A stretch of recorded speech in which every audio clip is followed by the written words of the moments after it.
Cuando era chico, mi perro de la infancia se llamaba Patadón.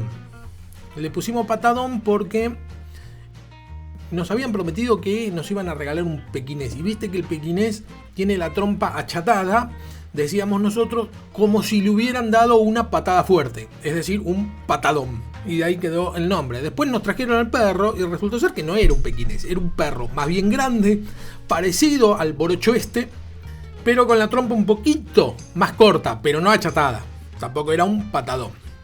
Ese fue mi gran perro de la infancia. Jugábamos como todos los nenes, jugábamos a correr, a que nos atropellaba. Él le gustaba jugar a algo que era las escondidas.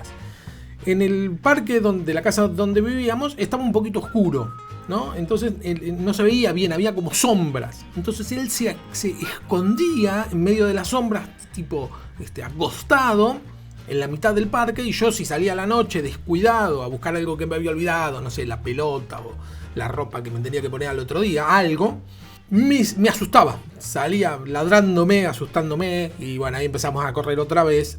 Era uno de los juegos favoritos de él, y yo aprendí de él a esconderme así.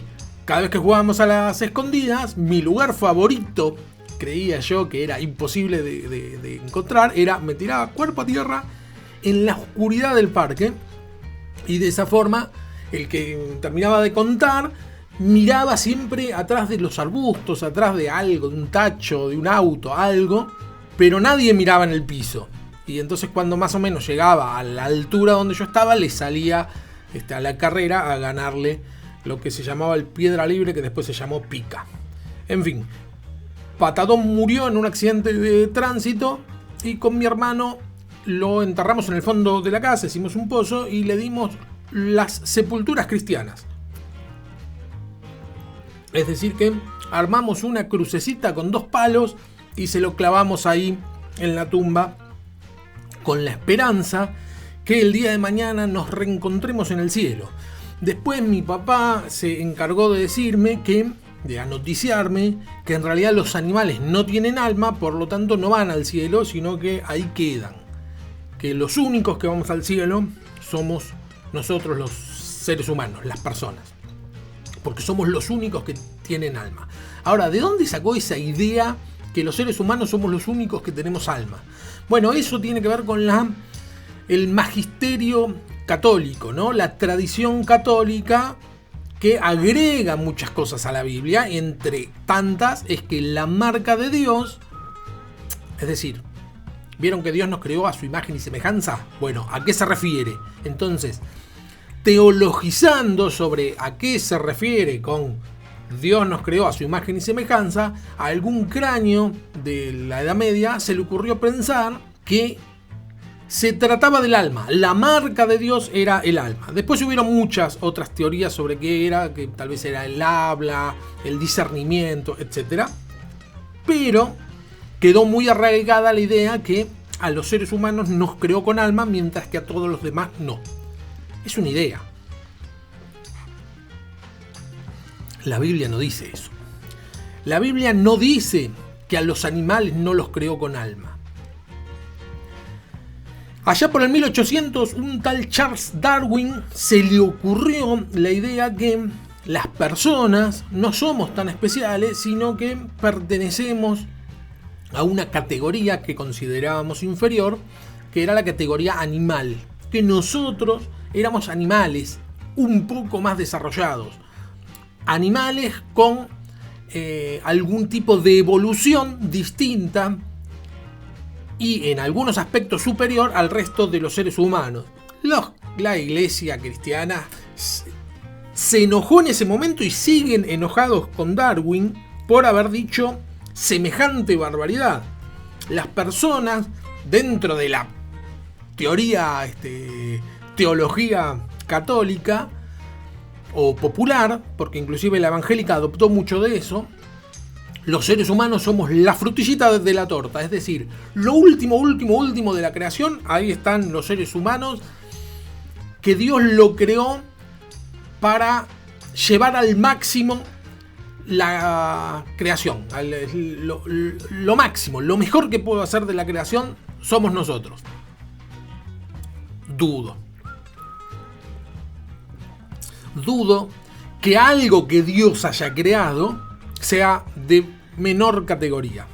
Arranquemos por ahí. Todo lo que creó Dios, simplemente por haber sido creado por Dios, tiene el mismo grado de excelencia. No puede ser algo un poquito menos excelente porque es Dios. Entonces saltaron todos los cristianos, evangélicos, católicos, en contra de la teoría de la evolución darwiniana, diciendo que nosotros no pertenecemos a la misma categoría. Yo no descendí de un mono, dicen algunos que creen con eso atacar al darwinismo. Miren, el darwinismo, es decir, la teoría de la evolución, dice más o menos lo siguiente: que hay mutaciones en todos los seres vivos, en los animales, hay pequeñas mutaciones que se van dando.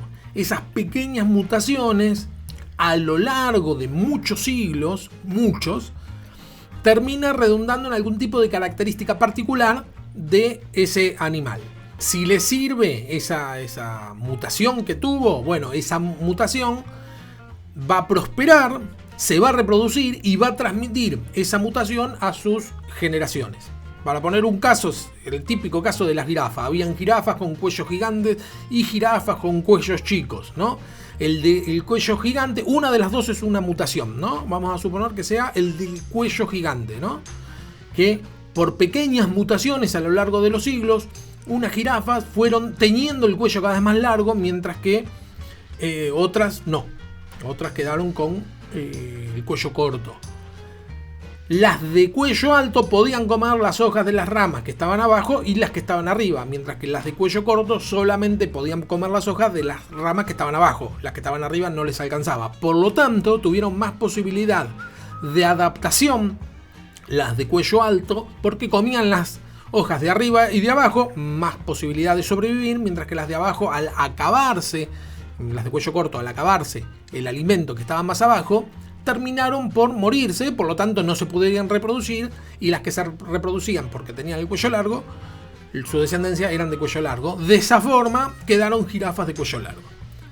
Hasta ahí un poco la teoría darwiniana. Donde hace agua la teoría darwiniana no es ahí. Donde hace agua es en qué es lo que lleva a esa mutación. Se pregunta, ¿por qué hay pequeñas mutaciones? Y la respuesta científica es porque sí, es al azar. Se dan porque se dan. No tienen ningún sentido. Y ahora, ¿por qué digo que hace agua ahí la ciencia? Porque la pregunta al por qué se generan estas mutaciones no es una pregunta científica, porque la ciencia responde el qué sucede, qué es lo que pasa. Mientras que el por qué sucede es una pregunta más bien para la filosofía. Es una pregunta que se hace la filosofía. ¿Por qué ocurre esto? ¿Por qué existe lo que existe? ¿O por qué hay algo en vez de nada? Eso es una pregunta que se lo hace la filosofía y que responde la teología. La teología responde por qué, y eso está en el Génesis. El Génesis, utilizando un género mitológico, narra la creación. Desde el principio de la creación, desde cómo el Señor crea el primer día, cosas inertes, ¿sí? Como la luz, pero importantísima para la vida, ¿no? Separa la luz de las tinieblas, dice. Es decir que antes que nada es necesario que haya luz.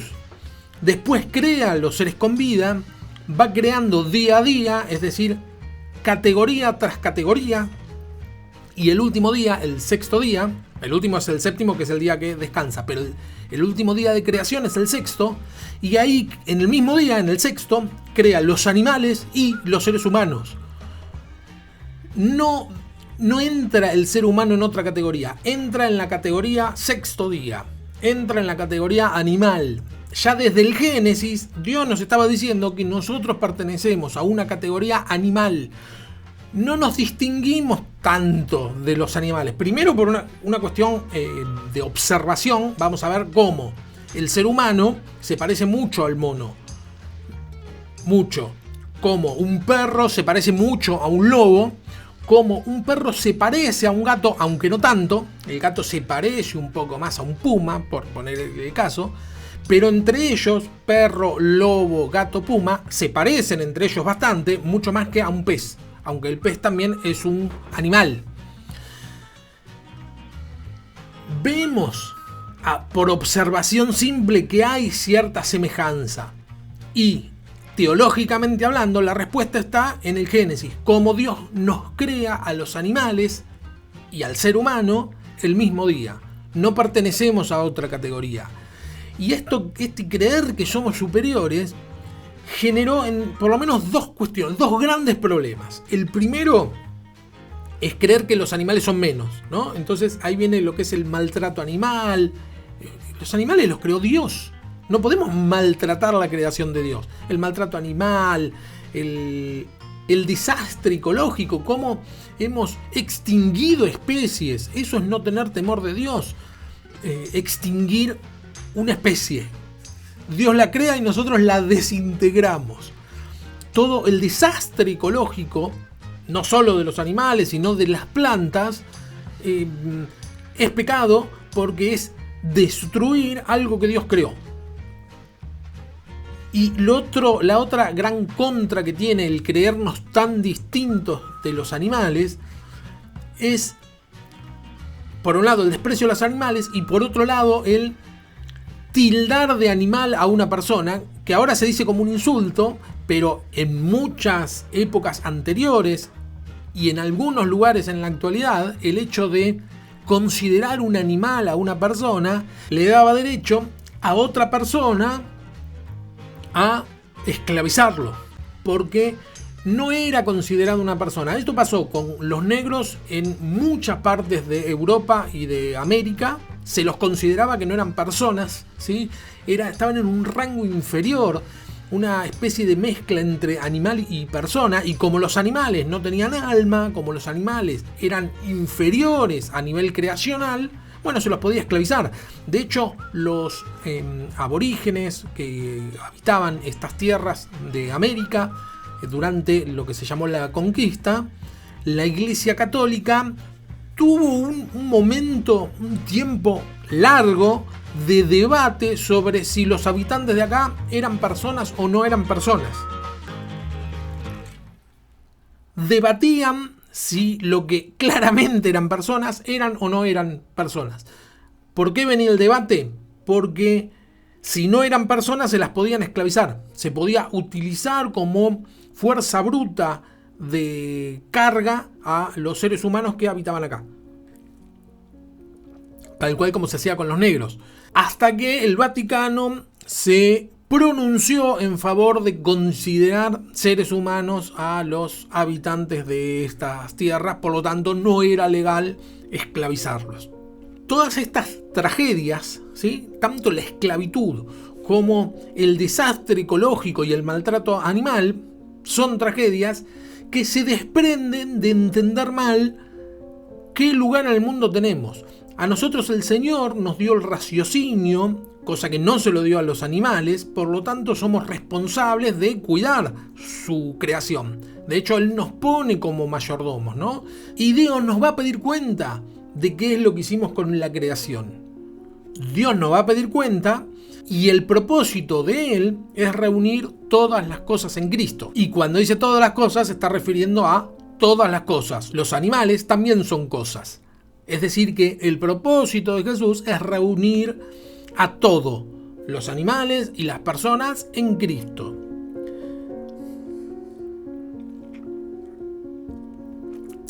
Cuando el Señor me llame a su presencia y vaya allá a la casita que Él me está preparando, al primero que quiero visitar es a mi papá, que ya debe tener su casita allá, a mi suegra Antonia, la quiero ir a visitar, y estoy seguro que si a Patadón no lo veo, debe ser porque está escondido esperando para sorprenderme apenas pase por al lado.